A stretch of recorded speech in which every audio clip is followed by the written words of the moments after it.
Boa noite, paz de nosso Senhor e Salvador Jesus Cristo. Estamos aqui mais uma vez para um grande papo positivo com o meu amigo pastor Messias. Paz do Senhor, pastor. A paz do povo de Deus. Quero agradecer aqui ao pastor William, todos os amigos aqui representados na mesa, pela oportunidade de a gente poder falar do nosso projeto, contar um pouco da minha história. Estou muito feliz com esse convite. Amém. Também está aqui conosco hoje, fazendo parte da nossa mesa, meu amigo, companheiro também da obra lá, presbítero Amauri. Paz do Senhor, meu amigo presbítero Amauri. Pai do Senhor, pastor William, Pai do Senhor, pastor Messias, Pai do Senhor, os irmãos que estão aqui. Eu estou muito feliz, né, por estar aqui essa primeira vez. Creio que essa noite Deus tem algo especial. Né? Amém. Também está conosco aqui o pastor Pedro, nosso amigo, o Hélio, e o nosso amigo também aqui, Patrick. Nós vamos estar orando para dar início, né, a esse papo positivo. Pai, nós te louvamos, agradecemos por uma vez mais o seu nome. Senhor, te agradecemos por essa oportunidade que o Senhor concede cada um de nós. Estamos aqui para falar de algo que com certeza vai edificar as nossas vidas. Te agradeço por uma vez mais pela vida do pastor Messias, que muito carência nos atendeu a estar aqui, a compartilhar sobre a sua história, do seu crescimento, né? Tudo aquilo que o Senhor fez na vida dele e através dele na vida de outras pessoas. Continue conosco, fala conosco em nome de Jesus. Bem? Boa noite, povo de Deus, mais um papo positivo. E hoje, né, está aqui mais uma vez meu amigo pastor Messias, pastor, presidente, né, e ali também da Casa de Recuperação ADJ, né, Autoridade de Jesus em Cidade de Deus. Pastor Messias, mais uma vez, muito obrigado. O Senhor está aqui com a gente. Amém? Graças a Deus. Vamos começar esse papo mais do que positivo. Pastor Messias, tudo que a gente vai abordar hoje sobre a sua história, seu trabalho. Eu estava falando hoje com o presbítero Amauri, que a gente fez uma live chamando, a sua área hoje de atuação, ela é uma área que a dependência química, ela está tão... ela se tornou, ela não está mais limitada, né, à comunidade, a uma área humilde. Ela está em todos os lugares. Né? Ela está na classe baixa, na pobre, na miserável, na média, na classe alta. E isso tem sido um desafio muito grande para toda a sociedade, para a igreja, até mesmo para o governo. Mas, antes da gente entrar nessa área, que é a sua especialidade, eu queria que o senhor falasse sobre o Messias. Né? Como é que foi a vida do Messias antes de ser o pastor Messias, o pastor da ADJ? Quem era o pastor Messias? Quem era o Messias?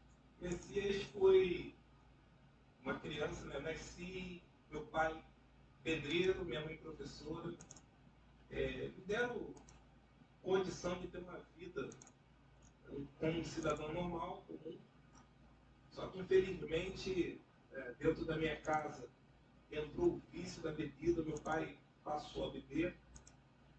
E depois que ele começou a se envolver com a bebida, o relacionamento dele com a minha mãe não foi bem. E a partir daí começou a vir as consequências, né, daquele problema dentro do relacionamento. Eu acabei, quando criança ainda, conhecendo o baile funk. Foi uma das coisas que incentivou muito. Não adianta a pessoa entrar em linha de questionamento que a música, a apologia da música me incentivou a conhecer, né, a bebida, conhecer a droga. Eu passei a conhecer os bares, passei a conhecer drogas, e chegou um momento que eu não conseguia mais manter o meu vício. Foi aonde eu tive um envolvimento. Né? Antes do meu envolvimento com o tráfico, eu passei na prática dos assaltos. Eu assaltava para manter os meus vícios durante anos da minha vida. Eu fui ladrão de carro, né? Roubando. Cheguei a ser até um dos maiores ladrões de carro da Cidade de Deus. Eu posso dizer para você ser um dos maiores ladrões de carro da Cidade de Deus. Teve músicas de rap que falavam acerca dos roubos que eu praticava lá. Então, depois disso... Quantos anos? Eu já estava já com uns 18, pensava... Novo, né? Novo ainda.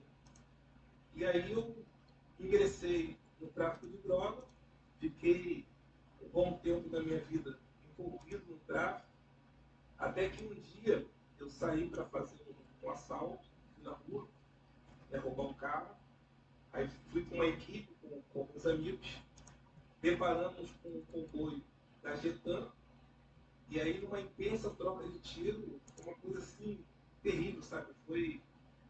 A gente foi trocar tiro com a Getan, infelizmente a pessoa que estava comigo ela foi baleada 6 vezes, entrou em óbito, eu me fiz de morto na hora da ação, né, naquela situação toda. Fui baleado uma vez, me joguei no chão, e aí eu escutava a polícia falando que morreram 2 miliantes, e aí puxaram o corpo do colega dentro do carro, o corpo dele bateu em cima do meu, eu já tive aquela percepção que ele tinha morrido. Aí fiquei na minha, né? Ali se fazendo de morto. De repente o policial abriu o colete, eu estava com o colete, ele era prova de bala, mas na verdade ele era espuma. Né? E quando o policial abriu meu colete, ele passou a mão na minha barriga, ficou aquele silêncio, somente o barulho da viatura. Aí o policial teve a ideia de pisar na minha barriga. Quando ele pisou na minha barriga, que eu levantei já sem fôlego, gritei para ele assim, pô, não me mata não, cara, não dinheiro para perder. Porque na verdade o senhor se fez um morto para tentar se livrar, para sobreviver. Olha que testemunho, né? De novo, né, presbítero Maurício? Né? Presbítero Maurício também é ali da nossa comunidade, Cidade de Deus, e presencia ainda, né? Jovens, né, com a idade, infelizmente, entrando no mundo do tráfico, do crime, né? E quantos já partiram, né, pastor? Até pessoas que, às vezes, filhos de pessoas das nossas igrejas, às vezes, a gente na vida com isso. E o senhor, enquanto o senhor estava lá, tinha alguém orando pelo senhor? Tinha alguém clamando? Sim, a minha mãe era obreira da igreja, dirigente de igreja. Minha mãe, por diversas vezes, me orientou. Minha casa tinha ponto de pregação de casa. Eu saí da minha casa, novo ainda, né, com 18 anos, quando eu comecei a me envolver, eu saí de casa. Então a minha mãe sofria muito quando tinha, naquela época, quando a polícia entrava na comunidade, ela me procurava sempre na casa da minha mãe. E eu já não morava mais lá. E minha mãe, sendo crente, ela passava por esse constrangimento quase sempre. Então, no momento, pastor, que eu me fiz de morto, o policial ele apontou uma pistola para mim, a arma dele já tinha dado golpe, né, que as pessoas falam Robocop. E ele apontou a arma para mim e falou assim, amigão, pense em Deus, a casa caiu. E naquele momento eu só pensava em me pagar para sair. Eu falei assim, não tenho dinheiro para perder, não quero ter dinheiro não, pense em Deus, a casa caiu. Aí na terceira vez, quando ele deu o golpe na pistola mais uma vez, pulou uma bala do carrinho do lado do meu rosto, no barulho da bala no chão.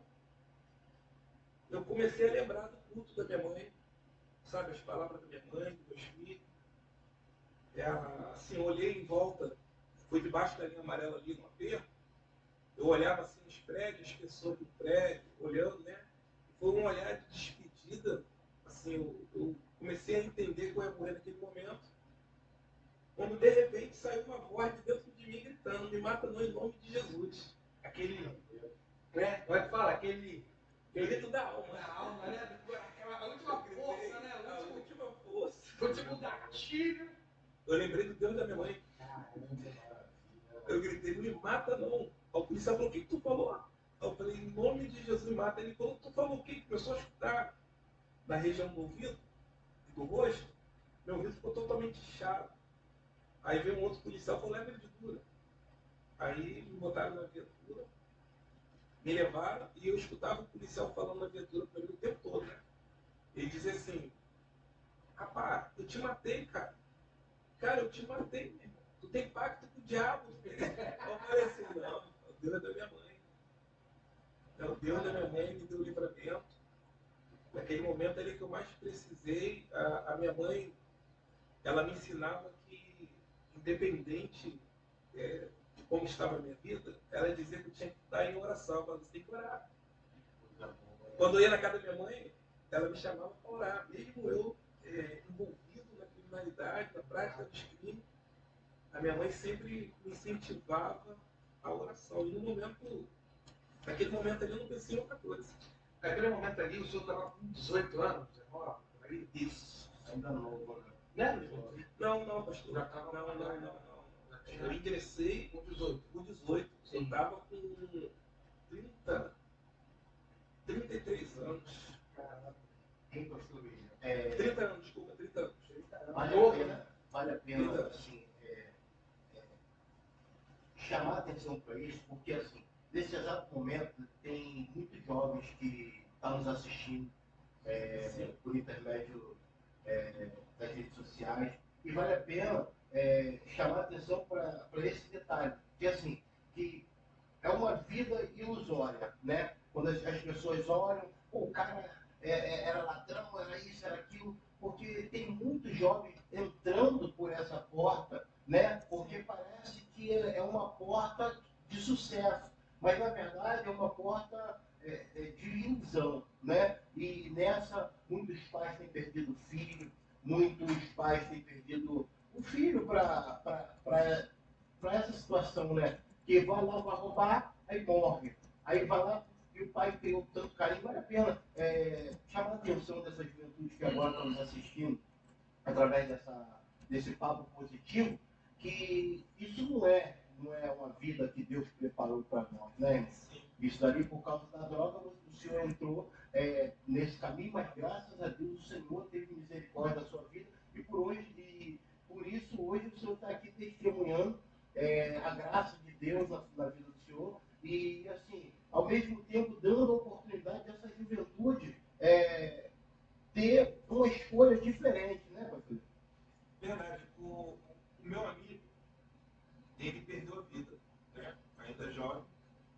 E eu também perdi a minha liberdade.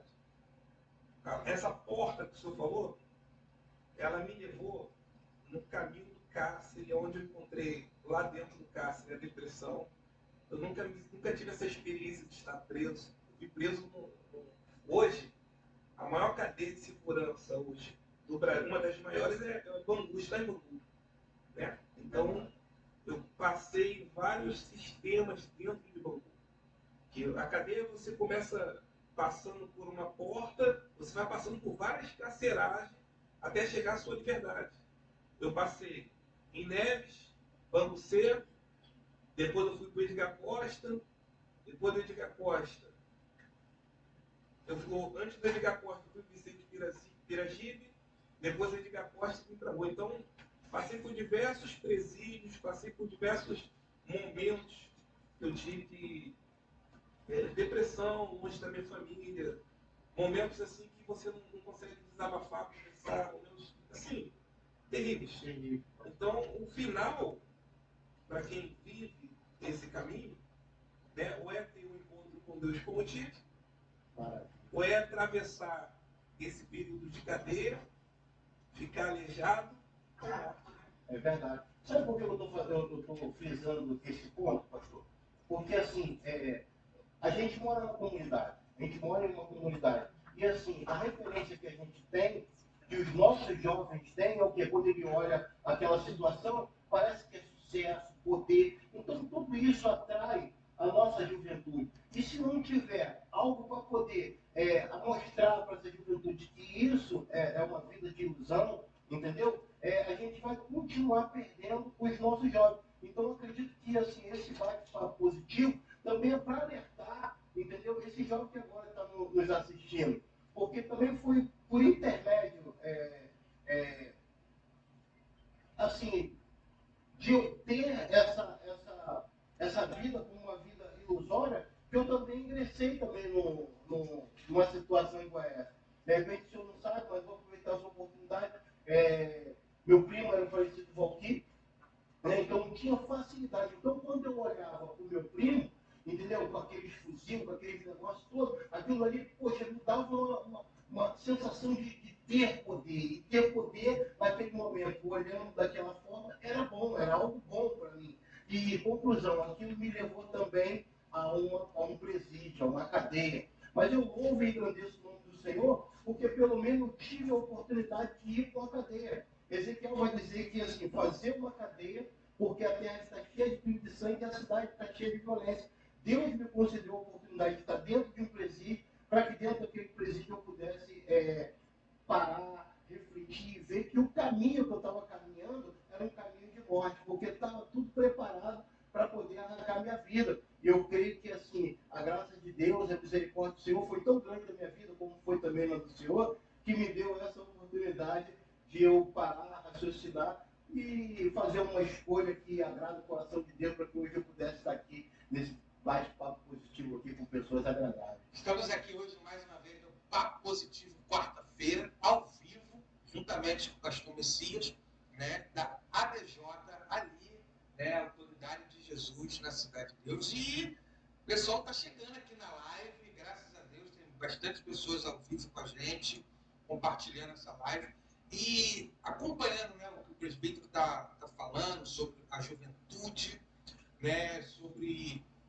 testemunhar que o Senhor viveu, né? Até o presbítero também está colaborando pelo que ele viveu também. E eu acho que além de alertar o pastor Pedro e presbítero e pastor Messias, a juventude que hoje pode estar assistindo a gente, é criar uma esperança para uma mãe que está vivendo isso com seu filho. Um pai que está vivendo isso com seu filho. Lá no meio da nossa comunidade, na Cidade de Deus, existe um pastor lá, eu estive até cortando o cabelo lá, foi no mês passado, ele estava falando comigo, eu tenho uma filha, pastor, e a minha filha, ela é uma das frentes numa área lá, né? Ele é um pastor, não vou falar o nome dele aqui porque ele convém, e ele falou assim, mas eu creio que Deus vai tirar a minha filha de lá, porque eu levei minha filha para as consagrações, para as EBDs, a gente conversando, né, até onde ser atendido, e aquilo me surpreendeu. Por quê? Porque é um pastor, pai, e a sua filha está na frente do movimento lá na nossa comunidade. Mas ele tem a fé de que Deus vai agir na vida. Então, tipo assim, por isso que eu perguntei ao senhor sobre se tinha alguém orando, que era a sua mãe. Por quê? Porque às vezes hoje a pessoa não tem o filho com um fuzil na mão, no tráfico, mas tem o filho dentro de casa, às vezes fumando maconha, usando crack, cocaína. Você está entendendo? Então, às vezes, a pessoa está vivendo essa realidade e diz assim, tá bom para minha vida. Ou meu marido, ou a minha esposa. Então, o Senhor falando isso, cria uma esperança na vida dessa mãe que hoje ora para o seu filho, que a cada dia, às vezes, está piorando. Verdade. O marido, que a cada vez, está piorando. Verdade. A esposa, que a cada vez, está piorando. Então, a sua mãe estava orando, sofria todo o reflexo das suas atitudes, que o senhor não morava lá, como o senhor falou, qualquer cobrança era lá, era lá. E hoje, né, o senhor teve um encontro, e com certeza ela viu o fruto da oração dela se tiver feito. A oração ela tem poder, pastor. Eu falo para o senhor, eu lembro quando estava preso, para a mãe visitar o filho na cadeia, não sei se ainda passa, né? Mas na minha época passava por uma revista, com um constrangimento muito grande. Na minha época também.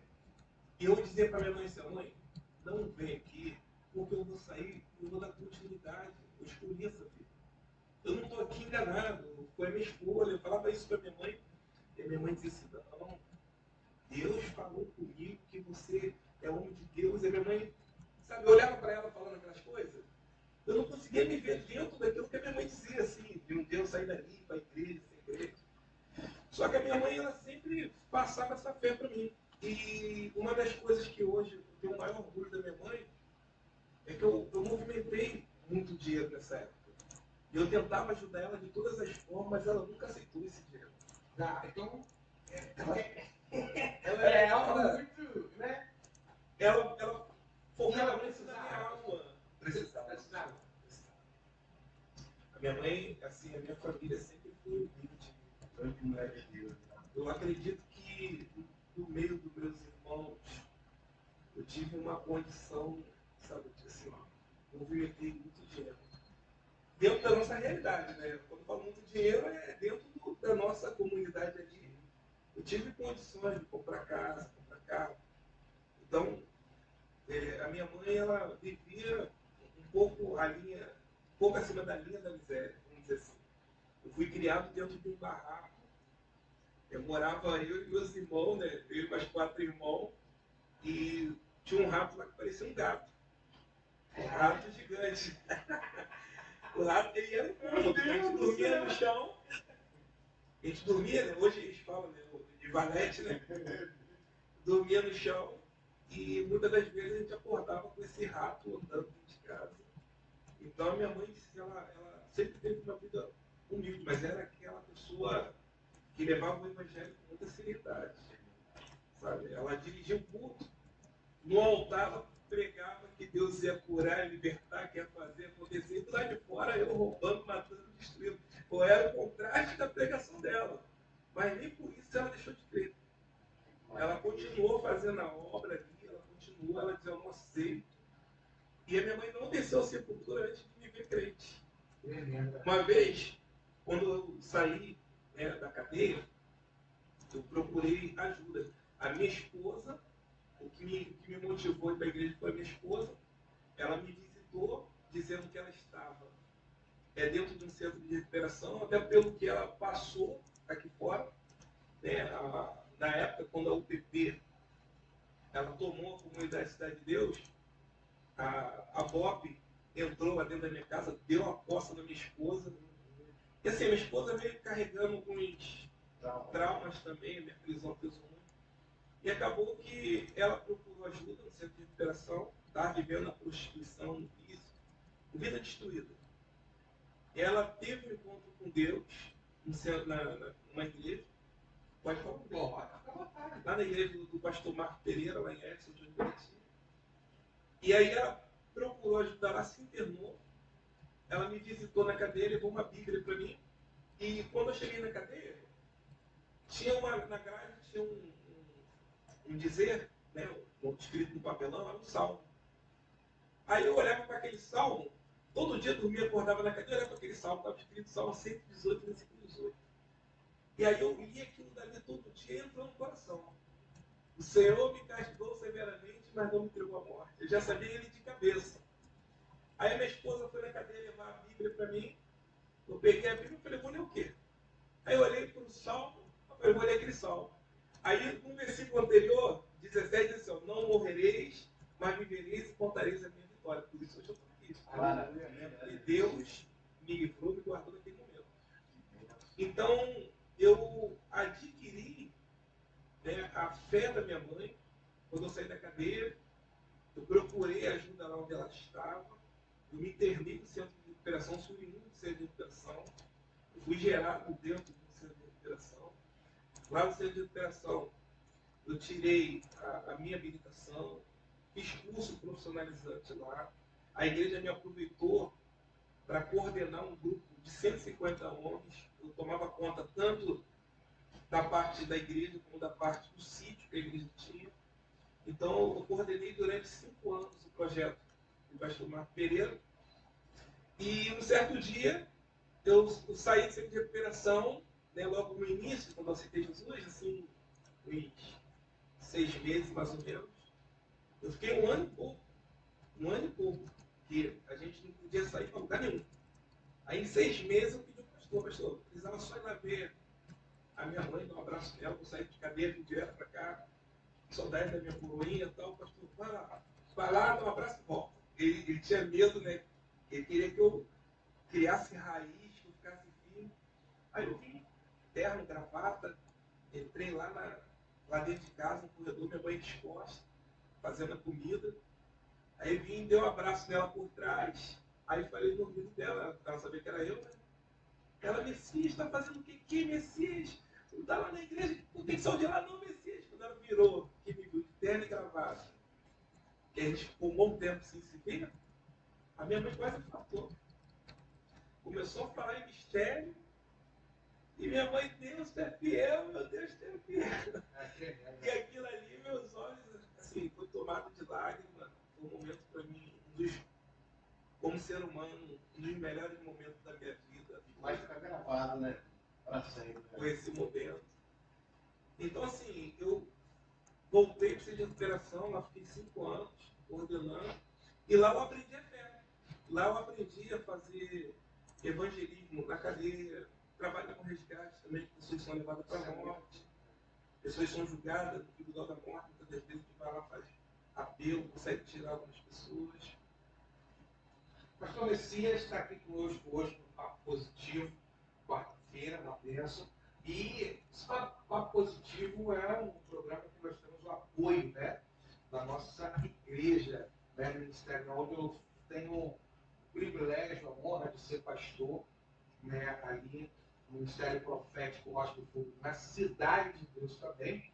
Né? E amanhã, né, também nós temos uma grande campanha lá, né, o que queres que eu te faça na direção do presbítero Amaury. Fala um pouquinho dessa campanha aí, já que nossa igreja está nos apoiando aí, está ajudando, né, esse projeto de início aí, que é o Papo Positivo. O presbítero Amaury está dirigindo essa campanha amanhã, no período de fevereiro, e tem sido uma bênção. E querem eu te faça, é verdade. Gente, eu quero aproveitar essa oportunidade para poder estar te convidando, né? Para poder estar com a gente às 19h30, louvando e bendizendo o nome do Senhor. Deus tem uma bênção para a sua vida. O que Deus fez na vida do pastor Messias, Deus quer fazer na sua vida também. Mas o que você não pode é deixar com que essa situação roube a sua força, roube a sua fé. Deus, ele pode reverter esse quadro. Deus pode reverter essa situação. Olha, o que me chama mais a atenção, pastor Messias, nesse pouco período que a gente está aqui conversando sobre esse bate-papo positivo, é que em nenhum momento a mãe do Senhor perdeu a fé, sabe? Em nenhum momento a mãe do Senhor deixou de acreditar naquilo que Deus falou que um dia ia fazer. Mesmo quando o Senhor mesmo não se enquadrava, não se via naquilo que ela estava liberando sobre a sua vida, ela não deixou de acreditar, né? Então, eu quero aproveitar esse momento, meu irmãozão. Você que está passando aí por um momento difícil na sua casa, você que está passando por um momento difícil na sua família, seja com o filho, seja com o esposo, seja com a filha, quero convidar você a estar com a gente, louvando e bendizendo o nome do Senhor, porque Deus tem algo poderoso para a sua vida, não é verdade, pastor Luiz? Verdade, verdade. Estrada Marechal Miguel Salazar, Mendes de Moraes, 1756, sobre a loja, na Cidade de Deus. Você é nosso convidado a estar amanhã, a partir das 19h30. Grande culto, vai ser uma honra. E, aproveitando o feriadão que tem por aí, se você quiser estar também visitando no domingo, às 18 horas, nós teremos um grande culto de louvor e adoração ao nome do Senhor Jesus Cristo. Papo Positivo, pastor Messias. Olha, tem uma mensagem aqui que eu acho que é a varoa que buscou todo o projeto, né? Cíntia Jaqueline, essa esposa? Minha esposa. Oh, que maravilha, né? Sua Cristela, né? Ela está dizendo aqui, a melhor escolha que fiz foi entrar no centro de recuperação e buscar pela minha libertação e do meu esposo, que hoje é usado pelo nosso Deus. Te amo, pastor Messias. Ô, glória! Ô, maravilha! Está toda arrepiada. Pastor Messias, a gente está ouvindo toda essa história do senhor, que é uma história, sim, na verdade é uma história, né? Vivida mesmo, no extremo, tanto no extremo, podemos dizer, carnal, né? Viver lá no mundo lá, e hoje, agora, você também está vivendo um outro extremo, que é, né, o cuidar daquilo que o senhor fazia, daquilo que o senhor às vezes financiava. É 880, né? Então hoje o senhor só para a gente entender, que hoje existem muitas pessoas, pastor, eu vejo muito pela palavra que diz assim: aquele que confessa o seu pecado deixa, alcança a misericórdia. Só que para a pessoa conseguir ter a libertação, né, do seu pecado, ela precisa primeiro confessar, né, e vai alcançar a sua misericórdia. Então o senhor tem falou, né, que passou pelo processo, né, da prisão, pagou pelo crime cometido, né, porque tem gente que foge, né, dessa realidade. Não, a gente vê, assim, eu já tive de pessoas que, infelizmente, se converteu, mas se parar numa blitz, vai engaiolar. Né? Por quê? Porque não passou pelo processo que precisa ser passado. O senhor foi lá, né? Acredito que também só foi também porque Deus não teve jeito, falou, agora é minha vez, eu vou te pegar mesmo, né? Passou pelo processo. Graças a Deus. Por isso, cara, sim, óbvio. Né? E passou pelo processo, saiu em liberdade, decidiu ter uma nova vida, foi lá para o pastor Marcos Pereira, foi tratado lá, começou a cuidar de vida, aprendeu, e hoje não, já um tempo o senhor criou o ABJ, né, que é o Centro Terapêutico, Casa Terapêutica, Autoridade de Jesus. O senhor é o pastor presidente lá. Esse desejo, né, eu lembro, quando eu conheci o pastor Messias, eu estava na beira do rio, lá na Avenida da Cidade de Deus, e daqui a pouco o pastor Messias, quando ele via com a Kombi branca, eu lembro da Kombi branca, irmão, todo mundo parava assim, tipo assim, o Messias, e eu falava, que é o Messias? Aí daqui a pouco eu fui descobrir, por quê? Porque a sua história, as pessoas que estavam ali perto, ela trazia para as pessoas que não eram seu parente, que era conhecido como meu, né? Mas trazia orgulho. O Messias está ali com o pessoal, o Messias está. Então isso é muito bom. E esse desejo, não, agora eu vou cuidar das pessoas, eu vou voltar para o meu lugar, né? Dali da onde eu trouxe, fui muito motivo de vergonha, e agora eu sou motivo de honra. Como o senhor falou na entrevista passada, né? O senhor voltou para casa, voltou para a comunidade de origem, e ali começou a trabalhar numa área da Cidade de Deus, que é uma área que, tipo assim, o acesso é o pior que tem, certo? Estou errado? Sim, assim, eu vou entrar numa linha de um assunto até difícil de falar, que é o preconceito. Quem já te viu usando crack, maconha, tipo preso, quem já te viu internado dentro de um centro de recuperação, é muito difícil a pessoa ter uma aceitação que hoje você é um pastor de igreja. Algumas pessoas só passam a aceitar essa situação quando ela vê frutos. Quando ela, na linha do tempo. Então, quando eu saí do centro de recuperação e vim para a terra da minha aflição, onde eu andava armado, drogado, onde eu também fiz atrocidades. Então, foi muito. Não é só chegar lá e falar assim, agora eu estou na igreja. As pessoas querem resultado.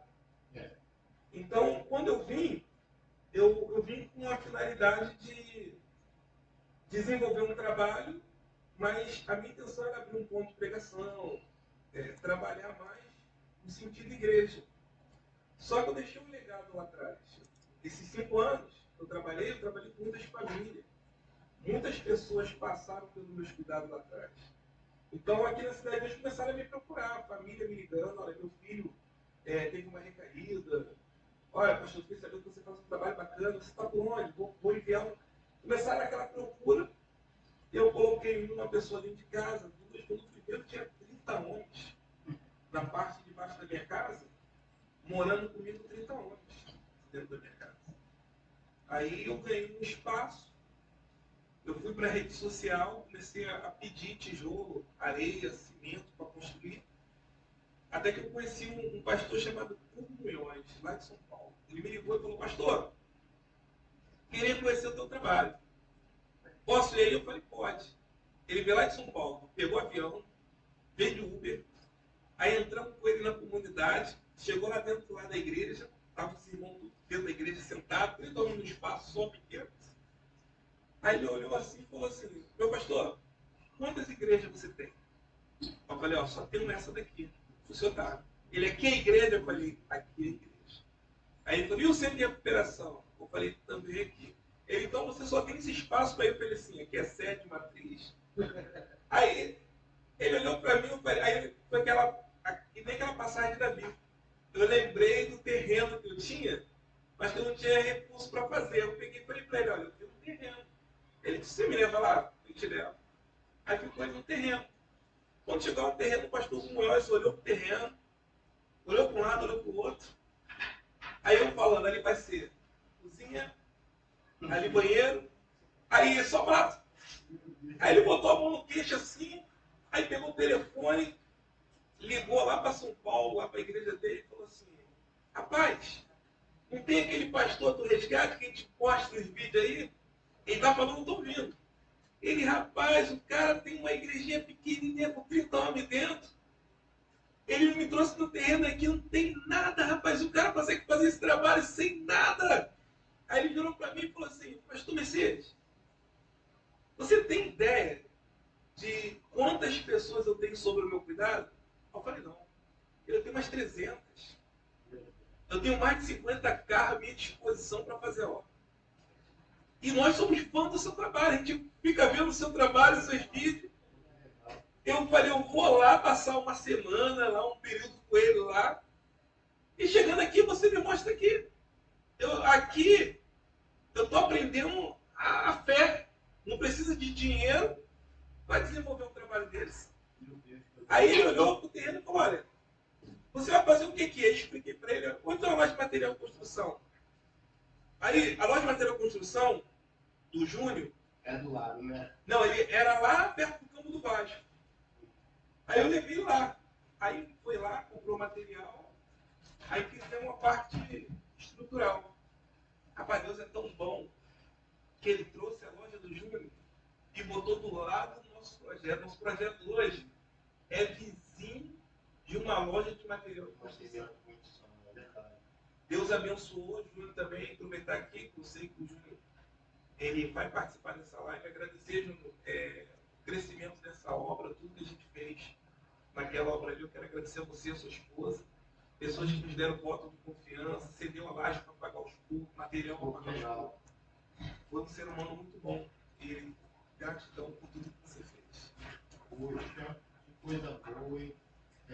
Para ver como é que, assim, quando o projeto é de Deus, né? É ele que envia os recursos, né? A gente só precisa estar firme ali, focado no que ele nos confiou, porque o recurso ele mesmo vai trazer. Olha só, ele trouxe um camarada lá de São Paulo, né? Que coisa boa loja. Quem diria que eu tenho uma loja de televisão colada com a gente ali? É verdade, é verdade. Assim, a pessoa quando vai levar doação, tá precisando de alguma coisa, pastor?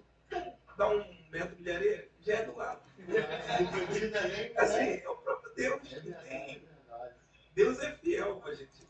É porque é muito, assim, ele só entrou num assunto que é muito, muito bom. Por quê? O centro, eu falo como centro de recuperação, mas não como é que o senhor fala? Casa terapêutica. Casa terapêutica, né? Um jeito mais bonito. de Mais falar. suave, né? Mais humano, né? Mais humano.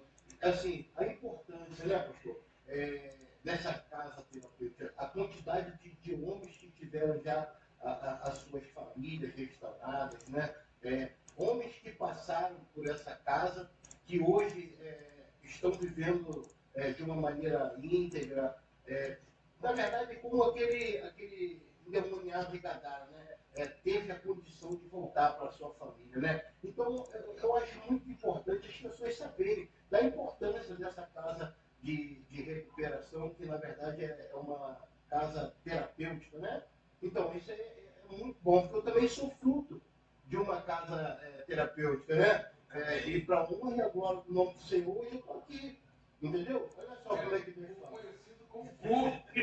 Conhecido como burro, mas graças a Deus, Deus abriu essa porta, Deus levantou pessoas com esse amor para que pudesse estar fazendo essa obra, porque essa obra é uma obra muito séria, uma obra muito espinhosa, porque as pessoas chegam lá sem sonhos, pessoas chegam lá totalmente entregues, destruídas de todas as formas. Hoje a gente também tem na nossa comunidade o pastor Marcelo, né? Que está sempre lá do seu lado, que eu vejo lá os vídeos. A gente também é fruto do mesmo ventre. Eu também sou, fiquei ali um bom tempo ali no Bagaço. E hoje, para honra e a glória do Senhor, eu tenho a minha família restaurada, entendeu? Eu ainda não estou no lugar que eu gostaria de estar, mas graças a Deus eu não estou no lugar que eu estava. Então a gente está caminhando para o lugar que Deus ele preparou para a gente, sabe? A gente está caminhando para o destino que o Senhor ele virou um microempreendedor, não trouxe nem uma pizza pra gente aqui hoje. É verdade, mas na próxima eu vou dizer. Agora você não vai estar aqui, tá vendo? Tem que marcar de novo. Pastor Messias, papo positivo, muito bom.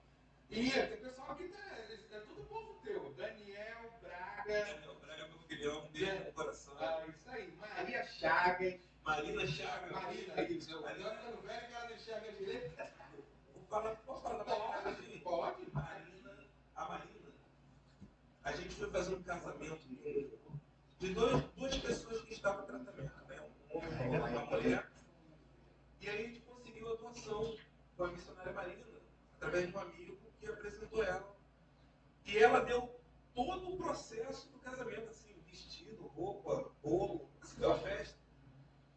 E ali eu conheci a missionária Marina. Desde esse dia até o dia de hoje, a Marina tem sido uma pessoa que abraçou. E o quintal da... Vou falar do teu quintal, Marina, não fica chateada comigo não. O quintal da Marina, a família dela, sobrinho, irmão, primo, tudo envolvido na obra. Quando tem uma festa, um dá um bolo, outro dá um salgado. É uma coisa assim, surreal.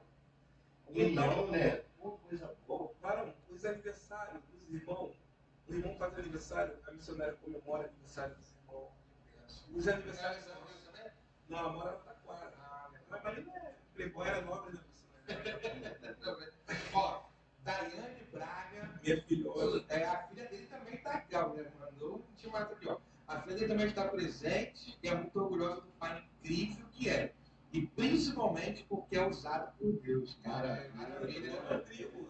Tem o David, tem o Davi, tem o Lucas. Regiane Gomes também, mandando aqui, falando com esse pastor Messias através do meu esposo. E quando vi ele nessa vida do crime, eu sempre falava que não tinha nada a ver ele nessa vida. Sempre enxergava ele como homem de Deus. Caramba, Obrigado pelo apoio, amiga. Forte abraço aí pro esposo, para a família. Obrigado pelas orações. Que bênção, né? Hoje o pastor Messias, que é pastor da Casa Terapêutica ADJ, está com quantos alunos? Então, a gente está trabalhando hoje com 20 pessoas. Né? A gente entrou a pandemia com 45 pessoas. A gente conseguia, antes da pandemia, a gente tinha alguns parceiros, alguns amigos que ajudavam muito a gente. E após a pandemia, algumas pessoas não conseguiram manter o seu trabalho, conseguiram manter. Acho que o Patrick, tu conseguiu, Patrick, colocar as informações? Coloquei já aparecendo. Show.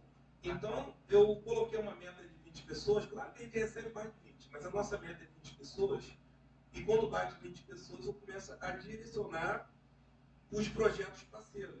Eu tenho aqui o pastor da Hopeline, meu amigo também, Magaça também, eu direciono algumas pessoas para lá, pastor Ismael, o pastor Tony. São vários pastores que eu vou direcionando como parte de 20 pessoas, porque a nossa estrutura, a gente não tem ajuda governamental.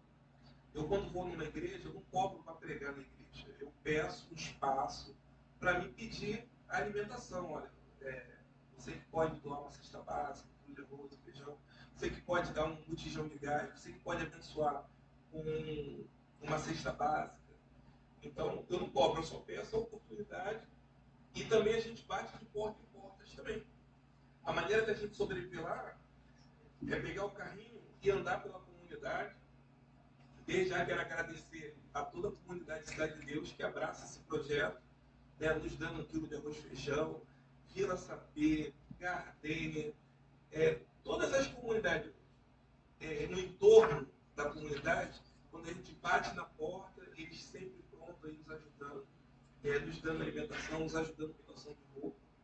Gratidão.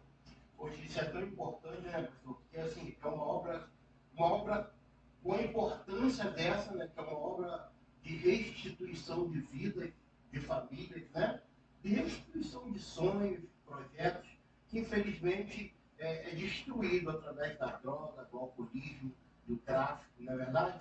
E, assim, é uma obra também, assim, pela fé, né? Pela fé, né? Eu tive vários testemunhos de pessoas que sofreram, né, pelo uso abusivo da droga. Eu conheci um menino, o nome dele é Felipe Coelho. Foi um grande amigo meu, é um grande amigo meu. O testemunho dele é muito forte. Ele lutou para se libertar das drogas, não estava tendo força, e já cansado de usar droga, ele decidiu dar um fim na vida dele.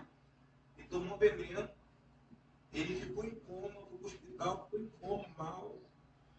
E aí, quando ele saiu do hospital, a família ficou com receio de levar ele para casa, porque estava muito depressivo. Muita dificuldade com ele em casa, me procuraram. E assim, muita gente dizendo para mim que não era o momento de receber, que ele veio do hospital, ele estava debilitado, e que ele podia tentar se matar lá dentro do projeto. Só que eu creio na palavra de Deus, eu acredito que a palavra de Deus tem o poder de regenerar e de transformar o homem. E aí eu recebi esse jovem, cuidei dele, tratei dele, e ele, graças a Deus, se levantou, arrumou um trabalho, né, teve uma vida normal. E outros testemunhos, né? Eu tenho uma pergunta aqui do Hélito, né? Deixa eu só pedir aqui para eu trocar. O senhor, o seu telefone está ofuscando a sua beleza quando o Patrick, lembra? Isso aí. Foi feliz, beleza? Porque agora ele está focando no senhor aí, o telefone está ofuscando. O Hélito lá de Ferrinho está perguntando, o Hélito lá de Ferrinho que está no Rio, né? Ele fez a pergunta aqui para o senhor o seguinte: como lidar com a oposição dos traficantes dentro da comunidade? Eles respeitam ou não? Então, o tráfico, quando eu falo tráfico, eu não falo só o local, não. Eu estou generalizando o tráfico na sua totalidade. Eu vivi no tráfico, dei assim, a minha participação ali. Chegou um momento que eu tive um encontro com Deus, decidi ir para a igreja e não tive nenhuma retaliação. É uma coisa que nasceu do coração. Eu procurei o meu responsável, conversei com ele, expliquei a situação e ele, de boa, deixou ir. Agora, o tráfico não é diferente do morador.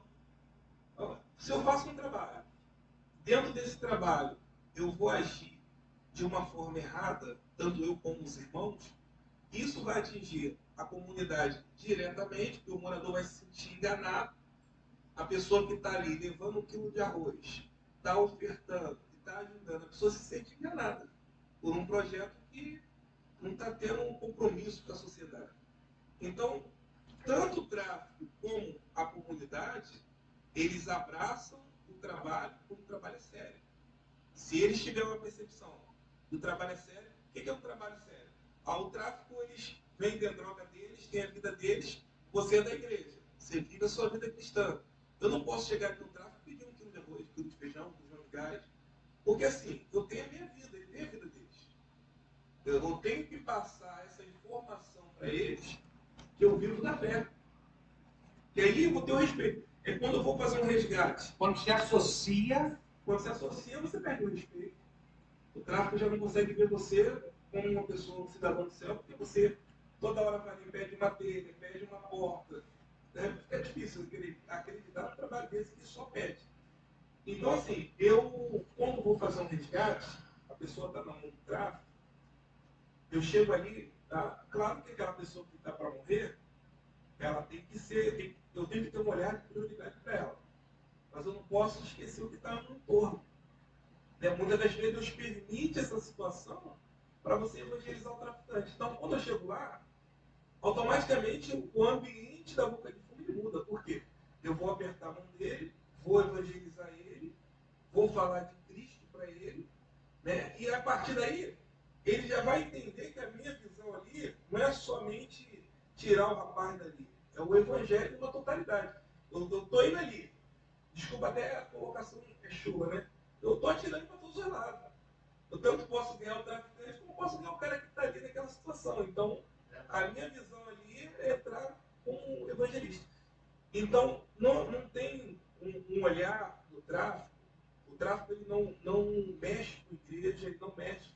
O nosso trabalho, a gente recebe visita de pastores de fora, de outras congregações.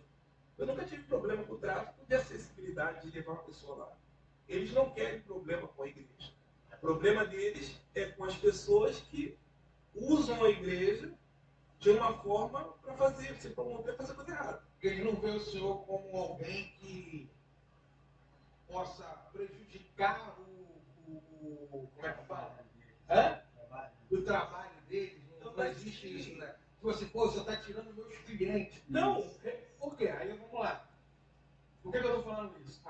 A casa terapêutica que joga hoje, porque eu conheço algumas casas de recuperação, né? A gente tem que é em áreas rurais, né? Distante, A maioria. a maioria. Distante do povo urbano, né? Tipo assim, da comunidade, né? Da área bem movimentada, bem distante. Não é que não tenha, tem Campo Grande, tem áreas também mais povoadas, aqui não sei que tem. Só que o senhor é um homem de muita visão e intimidade com Deus. Porque o senhor abriu uma casa terapêutica, não no início da comunidade, o senhor foi lá no final na comunidade, aonde até para o Estado entrar lá, só debaixo de uma mega operação, não é algo que foi igual a gente sofremos, né, há pouco tempo atrás, com as operações que teve, mas essas operações que teve não é a operação que teve eu acho só, que para poder acessar lá onde o senhor tem a casa terapêutica.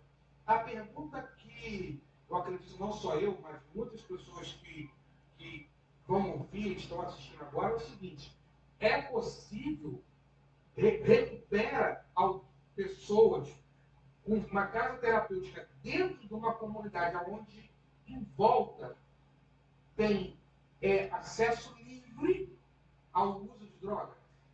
A maior resposta sou eu. Eu consumi, eu vendi, eu matei, fui preso por ela. E hoje, dentro da comunidade onde eu vivi tudo isso, eu sou pastor e prego evangélico.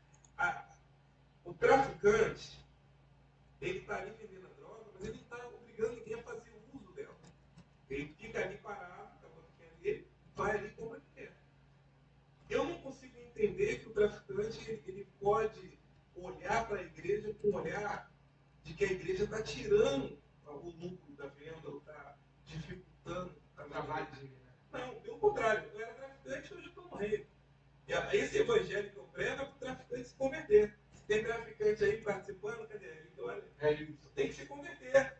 Largar a arma de fogo, largar a criminalidade, largar, né, a vida que você está vivendo e ter um encontro com Deus, nascer da água, nascer do Espírito, porque ainda há esperança de salvação. Eu sou prova disso. Eu passei no crime, no assalto, passei no sistema penitenciário e hoje eu estou na fé. Existe a possibilidade de você, traficante. Isso é bom, porque às vezes pode ter um traficante participando e você saiba que Deus tem um poder transformador. O meu trabalho, ele dentro da comunidade Cidade de Deus, eu tenho dificuldade, pastor, de ter ajuda. De empresário, muitas das vezes, ir lá conhecer. As pessoas já teve pastores que falaram assim para mim: eu sonho em conhecer o seu projeto, mas não tenho coragem. Eu aprendi que o pastor tem que ter cheiro de ovelha, né? Ele tem que cheirar a ovelha.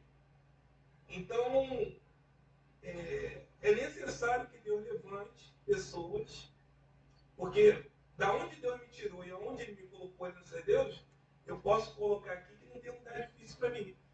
Uma vez me convidaram para ir numa comunidade onde era uma outra facção, era culto de ar livre, e o pastor ficou.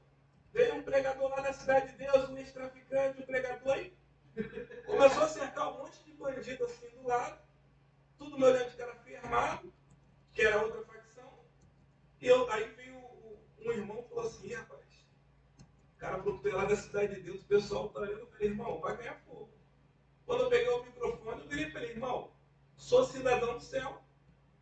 Sou servo de Deus. Não adianta me olhar com essa cara, não, que sou crente. Eu vim aqui para pregar o Evangelho. E larguei Bíblia em cima deles. Falei de Jesus para eles. A guerra do tráfico, com o tráfico, carmelista, a nossa guerra é contra o demônio, potestade. O traficante tem que olhar para a igreja e ver Cristo. Mas se você se associar, Aí já aí perdeu a credibilidade. Eu estava ouvindo o pastor Messias falar, uma pergunta que o senhor fez para ele. Eu lembro uma vez que eu estava afastado, pastor Messias, que eu fui na Boca comprar uma cocaína, o traficante virou para mim, rapaz, tu não era evangélico. Aí eu falei, rapaz, volta para a igreja. Aí eu acredito que o camarada não quis me vender a droga, irmão.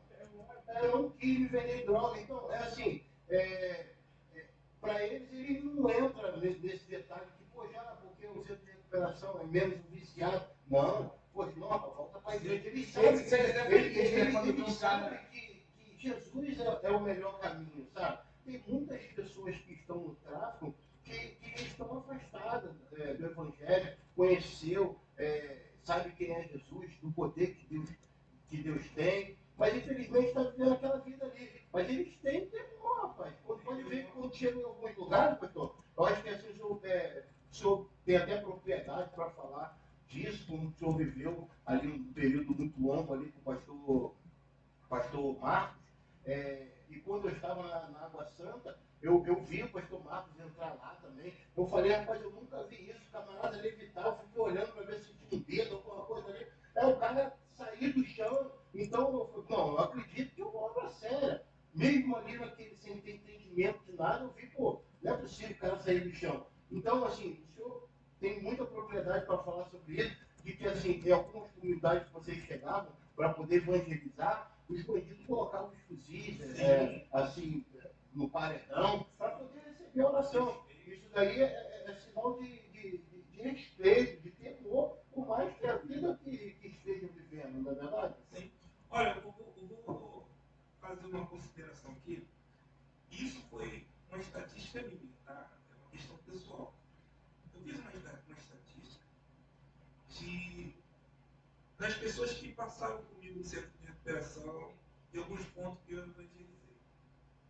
De cada 10 pessoas que estão no tráfico, posso botar aí umas 8 pessoas ou foi afastado do evangelho, ou é filho de crente. No crack, você monta um ministério. Lá tem pastor, evangelista, missionário, debaixo do espeador. Então, aonde nós erramos?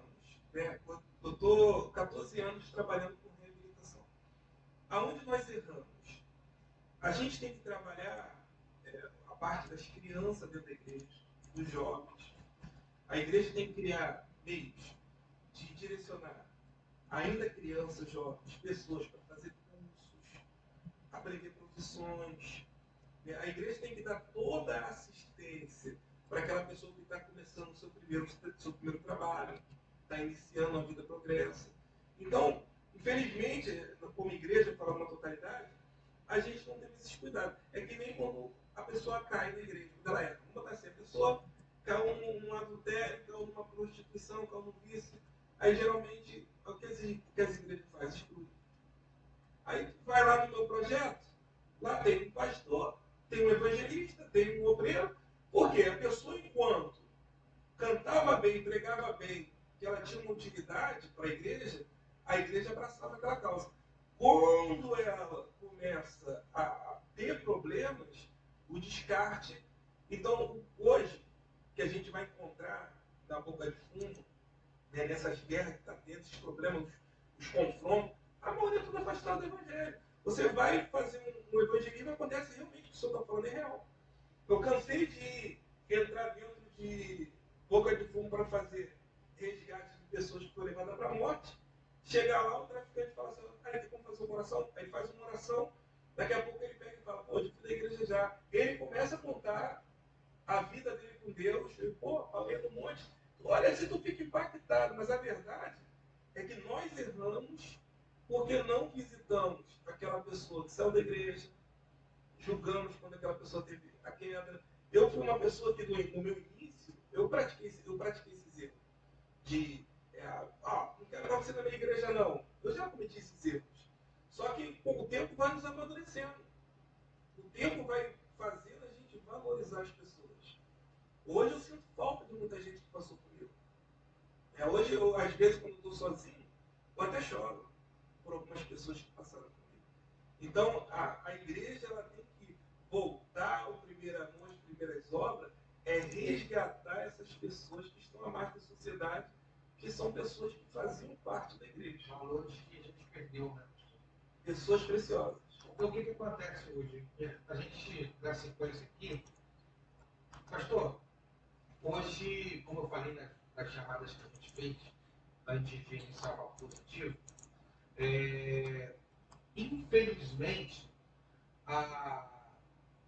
o uso das drogas hoje está tão intenso hoje, como eu falei, ele já rompeu a fronteira da comunidade. Ele não está mais naquela na comunidade. Ele já está hoje nas coberturas, nas grandes empresas. Aí eu acho que até pior, né?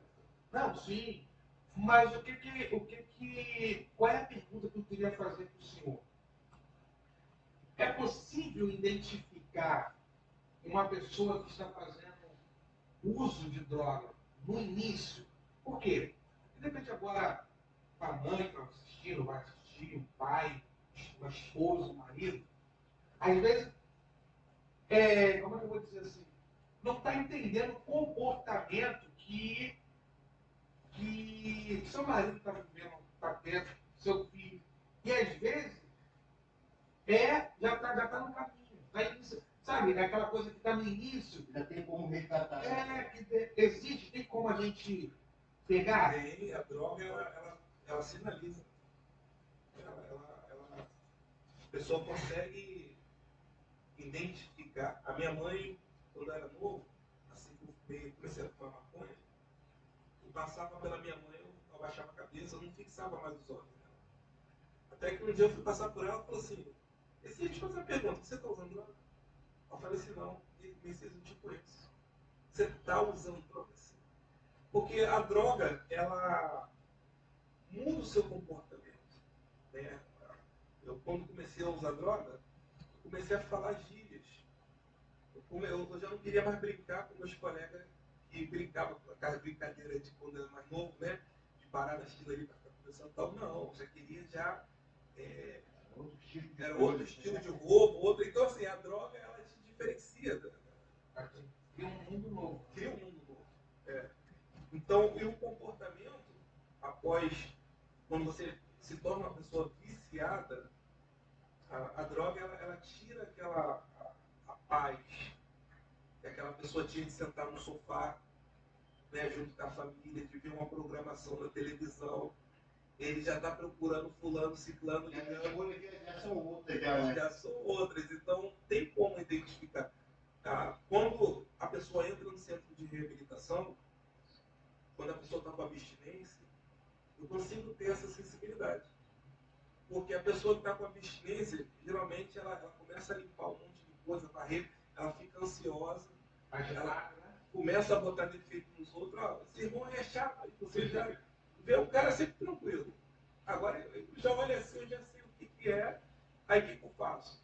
Para não chamar aquela pessoa no canto, porque quando você fala assim, pô, estou sentindo que você está tendo abstinência, você está incentivando a pessoa a usar.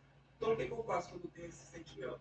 Eu reúno todo mundo, a gente entra no estudo, começa a cantar louvores, e aí eu consigo contornar a situação através da... Aí também uma pessoa também, né? E passou e mais um dia, né? Isso é importante, pastor Vicente, o que o senhor está falando, porque ao mesmo tempo que o senhor está falando a respeito de ter a sensibilidade de identificar, isso é muito importante, a gente também está transmitindo isso para quem está nos assistindo, para que também não faça vista grossa, entendeu? Porque tem mãe, tem pai, que assim, tá na cara, tá escrito ali que o cara tá, entendeu? Um comportamento diferente.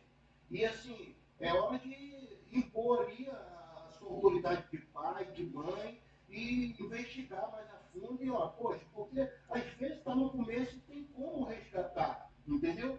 Mas assim, pela vista grossa, quando vai ver, o negócio está muito mais enrolado. Por quê? Porque lá na frente eu fiz vista grossa. Eu lembro de quando eu comecei a usar droga, era no sítio do Coronel, né? Eu e meu primo, a gente entrou no sítio do Coronel, aí fomos lá fumando. Quando a gente saiu, conhece o Borracheiro do Billy? Sim, sim. Então, a gente morava ali. Aí minha mãe me avistou daqui, rapaz, a gente saiu do sítio aí. Quando eu vi ela vindo, eu cortei pro outro lado, mas não deu ruim. Deu ruim porque ela foi, cortou e bateu de frente. Aí ela, você está usando droga? Eu falei, não estou não estou querendo falar. Fechando a boca quando fala porque tem um cheiro. Ela está assim, botou a mão aqui assim. Aí foi, Deus me tapou no pé do ouvido. Então, tipo assim, ó, isso aqui eu não aceito, né? Isso aqui eu não aceito. Também porque meu pai nunca usou, minha mãe nunca usou. Mas assim, devido a ter um tio, que era o falecido Beré, que a gente tem até um filme lá, né, da Cidade de Deus. Aí, então, no Bíblia, né? Então, falecido Bené, a gente tem uma família que é assim, então aquilo ali, poxa, fumar uma coisa deve ser legal. Aí fui lá, fumei uma vez, gostei, e continuou. Mas na verdade, aquilo ali foi uma coisa que foi abrindo porta para outra situação. Quando foi ver, eu estava vivendo uma vida escura. Eu saí da luz, entendeu? E fui a cada dia me assim, descendo com uma escuridão um pouco de eu precisar estar dentro de um centro de reabilitação para eu poder ter a minha vida de volta. Mas eu louvo a Deus pela oportunidade de entrar dentro do centro de reabilitação, porque ali eu pude ter um encontro com Jesus. Eu vou deixar para fazer essa outra pergunta um pouquinho mais à frente. Eu só queria chamar essa atenção para quem está me vendo, porque é pai e é mãe. E assim, tem como identificar a pessoa que usa uma cocaína. O nariz dela começa muito a escorrer, não é verdade? A pessoa começa a ter muita coriza. E assim, pô, tá resfriado. Não, por que tá assim? A gente precisa, né, identificar. Não. Sinais. Os sinais. Os sinais, Para não é verdade? cada droga existe um sinal. É porque assim, Não, para cada droga tem a maconha, o cara fica com O olhinho vermelho. Nós japoneses. vermelho. Foda, droga. Mas não é por causa da pessoa, não sabe? Não pode dar pra pessoa, não. Não, Não. provoca A droga. fome. Ih, fica rindo, né? Na comida, nós não parava de rir. Dá pra gostar dele, não? Não dá, Não. O celular vai pra ele ali. Ele correu, vai pra ele. Fala. No começo eu não parava de rir, pastor. Mas depois tu vai aprender até. Mostra aí que ele vai querer aparecer. Ele é assessor do pastor Messias. Fala, pastor. Dá o que? Fome? Fala. Fome. É. Falsa alegria. Uma falsa alegria. Um sorriso meio amarelo, mas é uma coisa que produz assim, uma falsa aparência, Uma né? falsa aparência. Uma coisa que a gente sabe que é maligno, né? Porém, um abismo chama o outro. O prefeito estava falando né, acerca da cocaína. Tá saindo? Tá saindo? São Mais ou menos. sinais. Vem pra cá, pastor. Não, tá bom. São sinais vitais. O pessoal ouviu o que você está falando. São sinais vitais que, como o pastor Messias falou, cada tipo de droga tem um tipo de sinal, entendeu? Eu só provei da maconha nunca mais, uma vez só. Porém, mas outros amigos, né, assim, experientes com o pastor Messias, já passaram por esse processo, o presbítero também. Mas quem prova uma vez do crack não consegue ficar livre, porque o crack ele entra pela corrente sanguínea, ele se mais rápido. E acaba com a vida. É uma droga de fazer mendigo, né? O A cara. pessoa chega ali a gente Verdade. vê ali a gente chega ali na praça da Cidade de Deus, a gente E vê, o abismo chama o a outro. gente vê as pessoas, as meninas, moças, novas, bonitas, chegando. Tu pode contar 15 dias que você já vê, parece que está no estado de decomposição. Isso aí. Vai coisa. Vamos seguir aqui com o nosso papo positivo. Pastor Pedro da Correia, do microfone, né? Com o nosso amigo, pastor Messias, pastor presidente ali da J Casa Terapêutica Autoridade de Jesus. O pastor que vai colocar aí, você que quiser estar ajudando, né, o trabalho do pastor Messias, né, que não é fácil, com a operação se torna mais difícil, porque é um trabalho voluntário, é um trabalho que depende de ajuda de pessoas, né? E você que quiser, pô, eu quero ajudar, né, a igreja do Pastor Messias, meu irmão, lá, uma coisa que é gás, alimento, né? Tá aí o WhatsApp 994049211, é o 994049211. Esse é o WhatsApp do Pastor Messias, né? Telefone e WhatsApp. Telefone, WhatsApp, acho que é a chave Pix também, não? Chave Pix. Chave Pix também, Para facilitar. para facilitar. Se você quiser estar ajudando o Pastor Messias nessa obra, por favor, abençoa, dê a sua oferta. Se você tiver, não, eu não quero. Porque tem gente que não quer dar oferta, não quer dar dinheiro. Mas eu quero dar cesta básica, eu quero fazer uma compra. Então você faça, né? Eu tenho medo de entrar na Cidade de Deus, mas eu posso ir ali na praça. Tem como, pastor, fazer essa intermediação do senhor pegar ali? Dá para fazer? Tem. Não. O senhor pode estar fazendo contato pelo WhatsApp E a ajudar. gente combina um ponto. Se ele não puder ir, você foi mais próximo online. Pastor Pedro.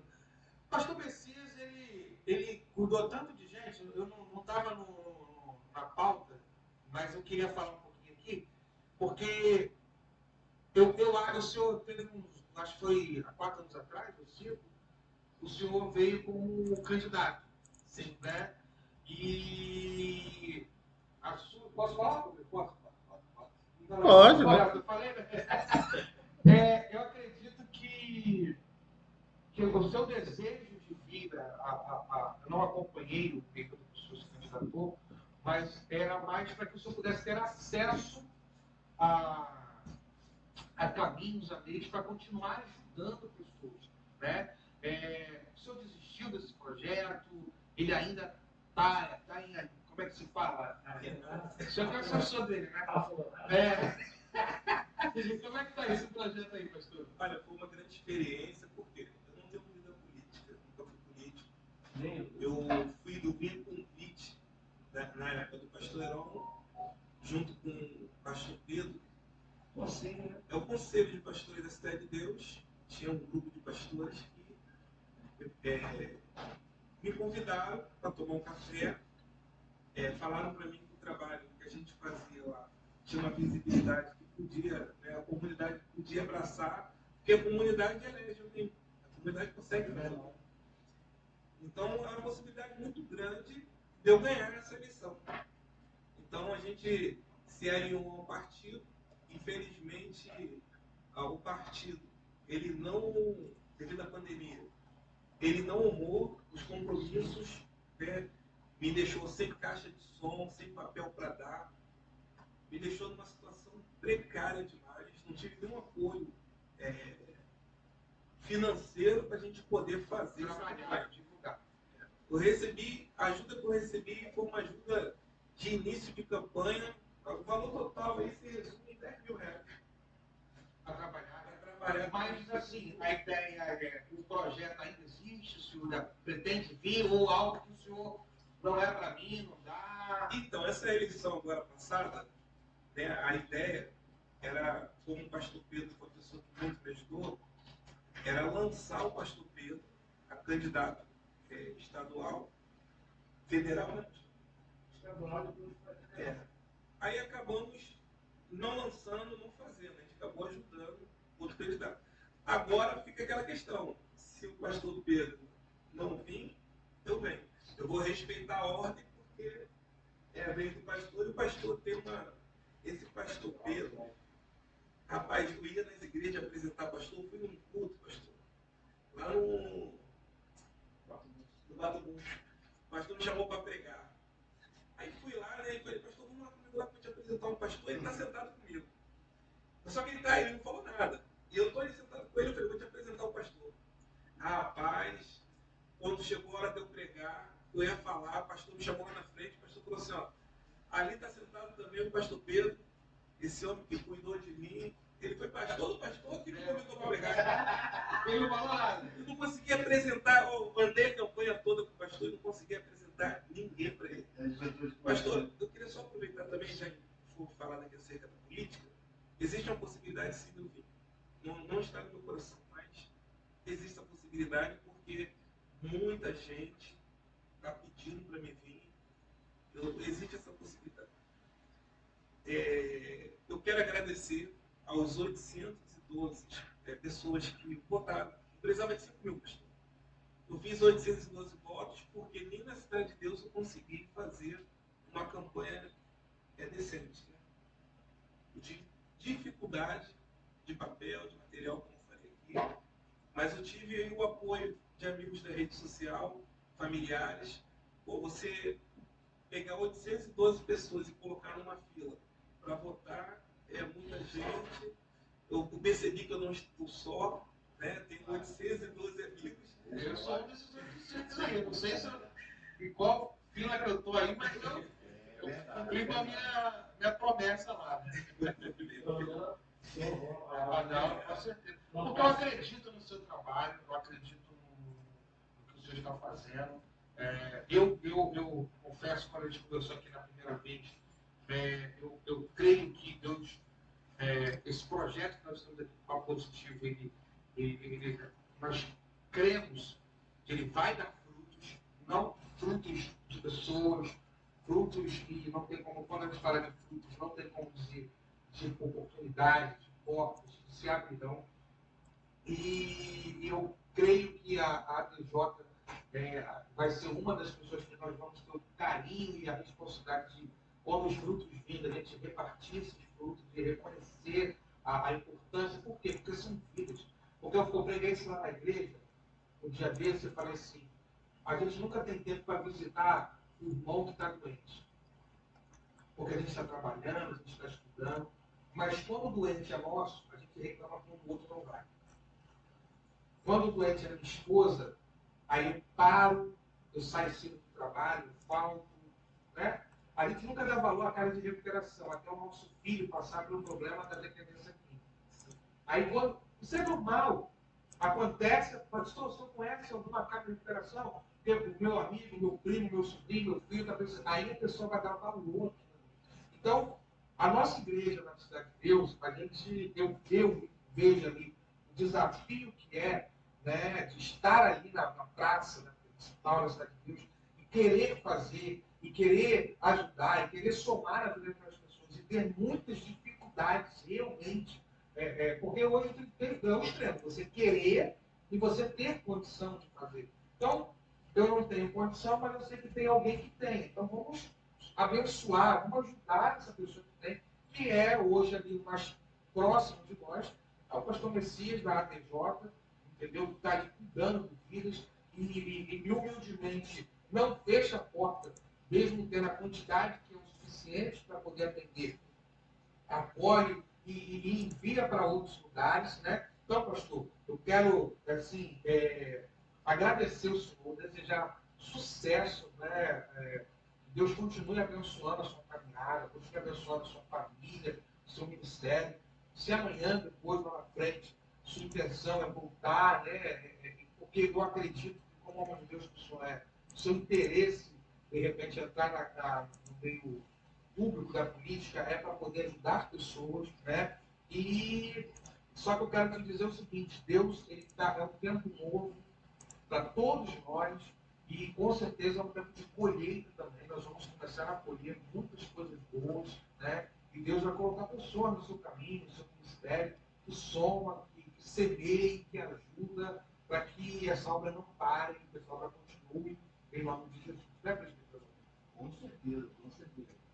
Nem vejo, até mesmo porque eu sou fruto, né? Eu sou fruto dessa obra e sei da importância que é. E assim, muito feliz, fico muito feliz mesmo saber que o trabalho que tem lá é um trabalho sério, sabe? Um trabalho sério, muito feliz. Graças a Deus, estamos chegando no final de mais um Papo Positivo e eu quero agradecer aqui a presença de todo mundo que está aqui nos ajudando sempre. Pastor Pedro visitando, Pastor Messias está ali, meu amigo, o Diácono Hélio, que trabalha comigo também, né? E também o Patrick, que está ali na operação. E hoje aqui está o presbítero Amorim com a gente aqui.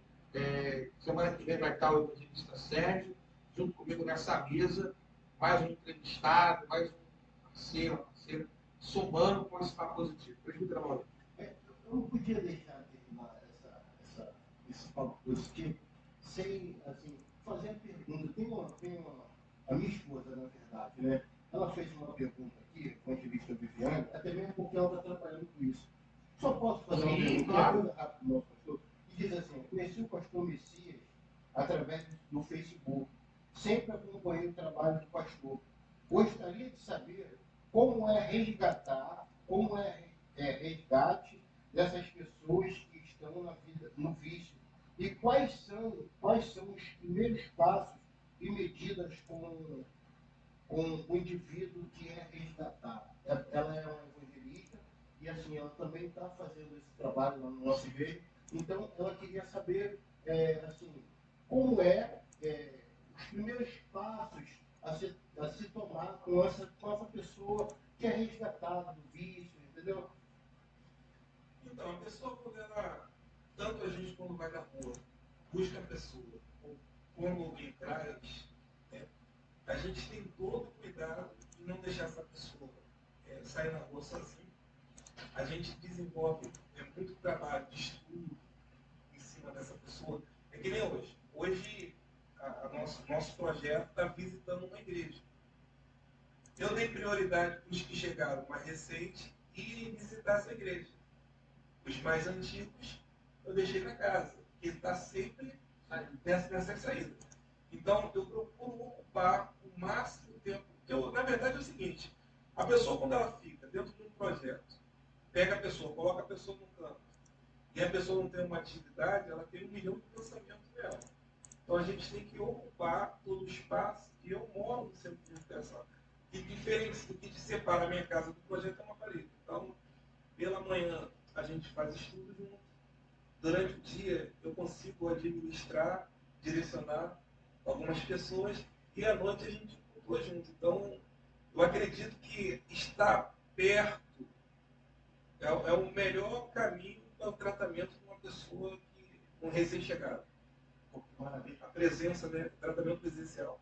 Maravilha. Tipo assim, pastor, para ela que está com esse trabalho, assim, como ela chega até essas pessoas para abordar? Tem como você dar uma dica para ela? Sim. Porque assim, é um pouco Eu ia nas igrejas. Não, eu ia nas igrejas para dar palestra. Vou dar palestra de abordagem. As pessoas pensam que é fácil, mas não é, né? Porque eu tenho vários vídeos na internet que eu gravava dentro da Cracolândia. Quando você vai gravar, você tem uma rejeição muito grande. A pessoa que está fazendo uso do crack, qual foi? Não me grava não. Não filma não. Então, como é que eu fazia?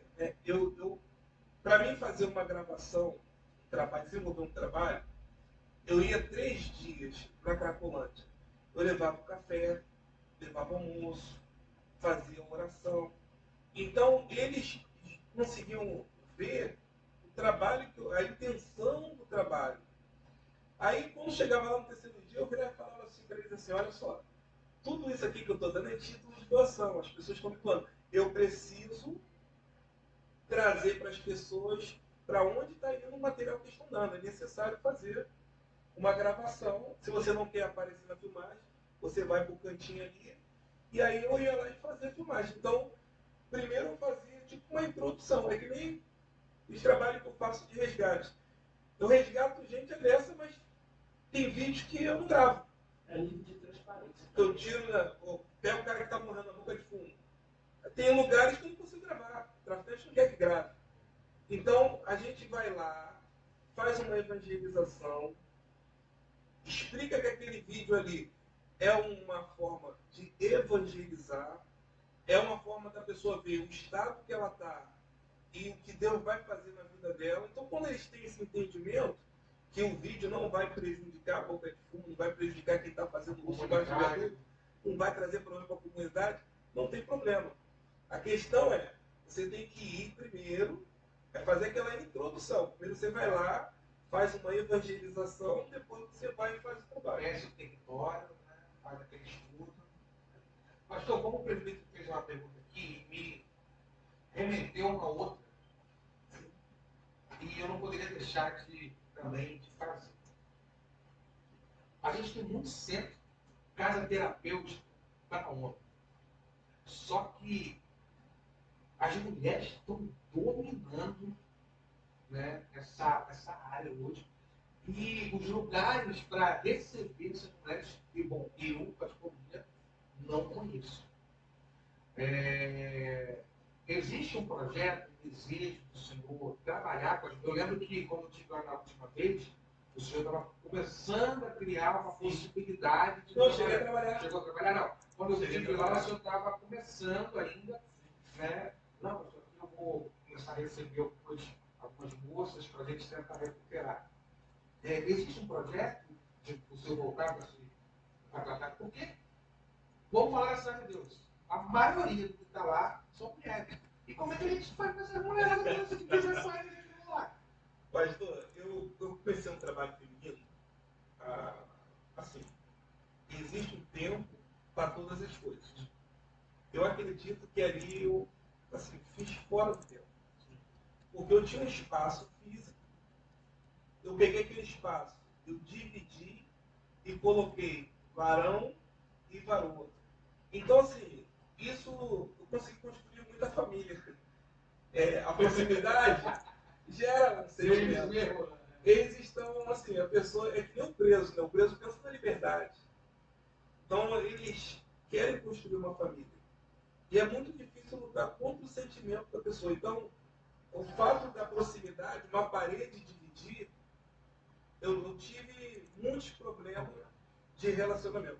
Então, assim, pastor, eu acredito que Deus não vai me recolher enquanto eu não abrir esse projeto.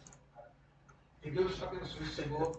Que Deus abençoe todos que estão conosco no Facebook, no Instagram e também no YouTube. Pedir para você que, além de compartilhar, dê o seu joinha lá, divulgue a nossa página, né, Papo Positivo, através da minha pastor William. Que Deus abençoe vocês. Eu quero agradecer cada um de vocês, pastor Messias. Deus te abençoe.